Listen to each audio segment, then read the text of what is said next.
जब हम भक्ति के बारे में सोचते हैं तो हमारे दिमाग में क्या आता है? श्रद्धा, शांति, पूजा, आचरणा, सिद्धि। लेकिन आज के टाइम में श्रद्धा, पूजा, आचरणा ने भक्ति का डिफिनेशन बहुत ज़्यादा चेंज कर दिया है। आज के टाइम पर जब हम भक्ति की बात करते हैं तो वो एक धंधा बन के रह चुका है और हर धंधे वाला और धंधे वाली को बहुत अच्छे से पता है कैसे भक्ति का टीका लगा के अपने धंधे को आगे बढ़ाना है। जब हम ये बोलते हैं कि धर्म संकट में है, तब हम भूल जाते हैं कि ये हमारी वजह से ही है। इस फेक भक्ति में लोग इतने अंधे हो चुके हैं, किसी को भी अपना भगवान मान लेते हैं। जैसे हम जानते हैं लोगों को धर्म के नाम पे बेवकूफ़ बनाना कितना आसान है कि कोई 8 साल का बच्चा इन्हें बेवकूफ़ बना सकता है, तो इन्फ्लुएंसर के लिए इन लोगों को बेवकूफ़ बनाना तो आसान ही है। ये क्रिएटर चाहे जितने भी कचरा अपलोड करे, चाहे कितने भी गंदा काम करे, लेकिन एक बार अगर उन्होंने माथे पे टीका लगा लिया तो इनका फैक्ट्री रीसेट हो जाता है। तो आज की वीडियो में हम बात करेंगे कैसे इन्फ्लुएंसर लोग धर्म को धंधा बनाकर अपनी दुकान चला रहे हैं, आपकी श्रद्धा के पैशन को उड़ाकर खुद को एक लग्जरी लाइफस्टाइल जी रहे हैं। इसका सबसे बढ़िया एग्जांपल है आज के इन्फ्लुएंसर जो पूरे साल 24/7 रील पे अपना अंग प्रदर्शन करते हैं, लेकिन जैसे ही कोई फेस्टिवल या भक्ति का ट्रेंड आता है तो फिर ये खुद को देवी, दुर्गा माँ, डिवाइन फेमिनिस्ट की तरफ ट्रीट करना शुरू कर देते हैं। मतलब एक दिन पहले जो ऐसे रील डाल रही थी, अब नवरात्रि आते ही वो खुद को राधा रानी, दुर्गा माँ से कंपेयर करने लगती हैं। अब कुछ लोग आके बोलेंगे भाई भक्ति तो कोई भी कर सकता है, देखा जाए तो भक्त तो रावण भी था। हाँ, लेकिन रावण बिना कपड़ों को रील्स नहीं बनाता था, उसमें लाखों बुराइयां थी, लेकिन उसकी भक्ति असली भक्ति थी, सिर्फ धंधा नहीं। लेकिन ये इन्फ्लुएंसर ने सिर्फ भक्ति का मजाक उड़ाया है। ये अपनी बायो में लिखती है कृष्णा सदा साय, महादेव की दीवानी, अल्हम्दुलिल्लाह फॉर एवरीथिंग, सिर्फ अपनी रीच बढ़ाने के लिए। आज इंस्टा पे वल्गर कंटेंट की कोई कमी ही नहीं है। अब ये इतना नॉर्मल बन चुका है कि इन्फ्लुएंसर को भी पता चल गया है कि तुम सिर्फ कपड़े उतार के फेमस नहीं हो सकते। इसलिए इन्होंने एक नया हुक ढूंढ लिया है, तुम कैसा भी कंटेंट बनाओ, बस साथ में एक टीका लगा लो। पहले जो वल्गर डांस कर रहा था, अब वो टीका लगा के वल्गर डांस करेगा ताकि वो अडल्ट सेगमेंट में भी यूनिक दिखे। और ये सिर्फ लड़कियों की बात नहीं हो रही है, लड़के भी कम नहीं है। बहुत सारे लड़के ने अपनी बायो में जय श्री राम और हर हर महादेव लिखते हैं, उसके बाद भी कमेंट में गालियां देते हैं, लड़कियों को बदतमीज शब्दों से बुलाते हैं। कुल मिलाकर जो इंसान खुद को सबसे बड़ा भक्त दिखाता है वही भीड़ की खल में भीड़ जाता है।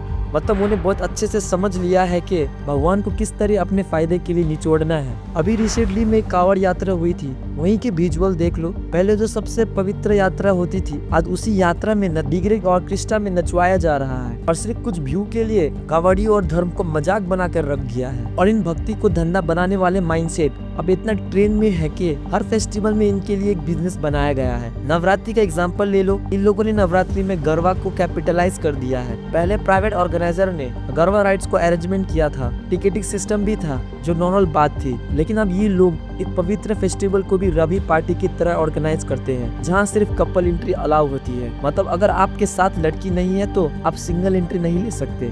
सिंगल बॉयज की एंट्री नहीं है, सिंगल बॉय आएगा तो वापस जाओ ना, लड़की साथ में होनी चाहिए। बिल्कुल लड़की साथ चाहिए। ये रूल हमने और कहाँ सुना है? हाँ, बार्स और क्लब में सिंगल बॉयज की एंट्री नहीं होना, बिल्कुल नहीं, लड़की साथ होनी चाहिए भाई साहब। अब ये धार्मिक स्थान पे भी नो स्टेज एंट्री और क्लब वाले रूल्स क्यों अप्लाई किए जा रहे हैं? क्योंकि गरबा जो पहले माता की आरती और डिवोशन का पार्ट माना जाता था, अब वो सिर्फ एक डेटिंग और हुकअप प्लेटफॉर्म बन चुका है। नवरात्रि शुरू होते ही यंग जनरेशन में एक्साइटमेंट बढ़ जाती है, लेकिन ये एक्साइटमेंट पूजा के लिए नहीं होती, बस गरबा नाइट्स के लिए होती है। नवरात्रि के लिए किसी वैलेंटाइन वीक से कम नहीं होती, क्योंकि जिनको डेटिंग ऐप पे कुछ नहीं मिलता उन्हें यहाँ कुछ ना कुछ मिल ही जाता है। आपको ऐसे इन्फ्लुएंसर मिल जाएंगे जो इसको डेटिंग एसोसिएट करते हैं, क्रिंज रोमांटिक पोज देते हैं या फिर एक क्रिंज ट्रेंड पे रील्स बनाते हैं। लेकिन गलती सिर्फ यंग जनरेशन की नहीं है बल्कि एनवायरनमेंट की भी है। अब गरबा को ऑर्गेनाइज इस तरीके से किया जाता है कि वो धार्मिक स्थल से ज्यादा एक चीप मिडनाइट क्लब लगता है। ऑर्गेनाइजर प्रॉफिट के लिए डीजे बुलाते हैं जो इवेंट को रैली पार्टी में बदल देते हैं। और सोचिए एक धार्मिक फेस्टिवल में ये लोग कैसे गाने बजाते हैं, आरती नहीं, शीला की जवानी।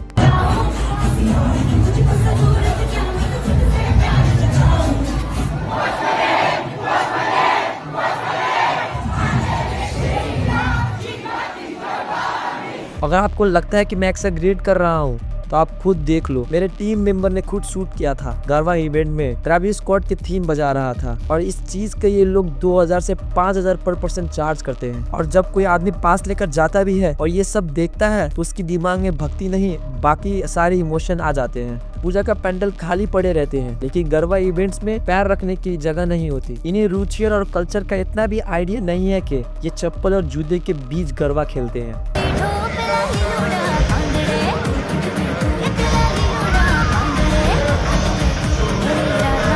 कोल्ड प्ले के कंसर्ट से ज्यादा भीड़ होती है, मतलब लोग अपनी जान दांव पे लगा देंगे लेकिन गरबा मिस नहीं करेंगे। देवी की माँ के नाम पूछ लो तो ब्लैंक खड़े हो जाते हैं। इतनी मेहनत करने के बाद भी ये क्राउड ढंग के कपड़े नहीं पहन के जाते। पूजा से ज्यादा मतलब इन्हें अंग प्रदर्शन से है। गेट रेडी विथ मी का ट्रेंड इंस्टा पे चल रहा था जिसमें लोग अपने चड्डी से लेकर आउटफिट तक दिखाते थे। अब इसका गरबा वर्जन भी आ गया है, मतलब गरबा के लिए कैसे रेडी होना है उसका ट्यूटोरियल भी इंस्टा पे मिलता है। लेकिन सवाल ये है पूजा के लिए इतना ड्रामा क्यों? क्योंकि अब ये डेटिंग पूल है, हर कोई बस अटेंशन ग्रैब करना चाहता है। लड़की को अटेंशन कैसे ग्रैब करे, लोग इसे इंस्टा पे सर्च करते हैं। टॉप 10 लुक्स फॉर इम्प्रेस देखे जाते हैं और ध्यान से देखो सब एक जैसे दिखते हैं। सेम नूडल्स वाले बाल, हल्की सी लिपस्टिक और 499 का काला कुर्ता। सबने एक ही इन्फ्लुएंसर का ट्यूटोरियल देखा है। अब आप ये सोच रहे होंगे ये सब अभी के जमाने की बात है, लेकिन ऐसा नहीं है। बॉलीवुड ने भी दिमाग खराब किया है उन सबका। हम दिल के चुपके सनम, रामलीला, कोई पूछे, सब में एक ही कॉमन थीम है, नवरात्रि के दौरान रोमांस को प्रमोट करना। अब एक बात तो तब हो गई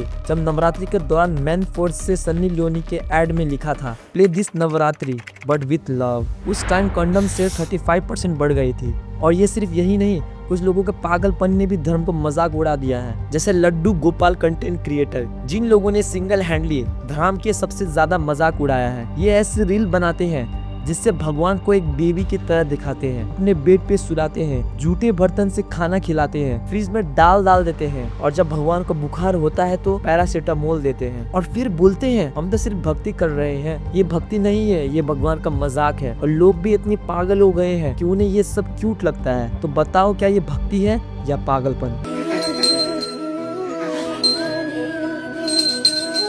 वैसे तो लोग बोलते हैं धर्म संकट में है, लेकिन जो लोग धर्म के संकट डाल रहे हैं उन्हें कोई कुछ नहीं बोलता। आज कोई आदमी उठकर 2 मेगापिक्सल का कैमरा लेके कुछ भी बोल देता है क्योंकि उसे पता है दुनिया का सबसे टॉलरेंट ड्रामा है हिंदुइज्म। चाहे कोई भी कितनी भी उंगली करे, कोई भी सर्तन से जुड़ा नहीं बोलेगा। इस वजह से इंस्टाग्राम की फेमिनिस्ट सिंदूर ऑपरेशन बोलती है हमारे कल्चर को डिमेंड करती है और कोई कुछ नहीं बोलता। This is how I looked before I got married. This is how I look after I got married. I always take Miss Divija instead of Mrs. Divija when I fill forms. I did not take my husband's surname. I also don't wear sindoor or a Mangalsutra. This is not a Mangalsutra. My husband doesn't wear any of these things, so why should I? तुम सिंदूर अपने husband को लगाओ या अपने husband को pregnant कर दो, no one care, क्योंकि वो तुम्हारा पर्सनल चॉइस है। लेकिन जो अपना कल्चर निभाता है उन्हें डिमीन करना गलत है। इस फेमिनिस्ट को बुरखे में लिबरेशन दिखता है, सिंदूर में ऑपरेशन। जितने भी इन्फ्लुएंसर और क्रिएटर है उनकी ब्रेन वॉशिंग से बचो। अपना धर्म को मजाक मत बनाओ, तुम्हें किसी और से नहीं खुद से ही खतरा है। और जितने लोग बाबाओं को भगवान मान के बैठे हैं उन्हें बस आंखें खोलने की जरूरत है, क्योंकि कोई भी इंसान भगवान नहीं हो सकता। उनके पैर धोना और पानी पीना बंद करो, वरना मस्त तो नहीं मिलेगा, बीमार जरूर पड़ जाओगे। और जितने भी इन्फ्लुएंसर को भक्ति के नाम पर व्यू ले रहे हैं उनको रिपोर्ट करो, उनसे इंगेज मत करो। हाँ, हो सकता है ये वीडियो उन लोगों को चुभे, लेकिन सच का काम होता है चुभना। मैं किसी की भक्ति पे सवाल नहीं उठा रहा, सिर्फ उन पखंडी और सेल्फ सेंटर इन्फ्लुएंसर पे उठा रहा हूँ जिनके लिए भक्ति सिर्फ धंधा है, श्रद्धा नहीं। तो इसके साथ वीडियो को खत्म करते हैं। अगर वीडियो अच्छी लगी हो तो लाइक करो और चैनल को सब्सक्राइब जरूर करो, क्योंकि अभी भी 90% लोग वीडियो देखते हैं लेकिन सब्सक्राइब नहीं करते। इसी के साथ मैं आपसे मिलता हूँ नेक्स्ट वीडियो में एक और नई सच के साथ।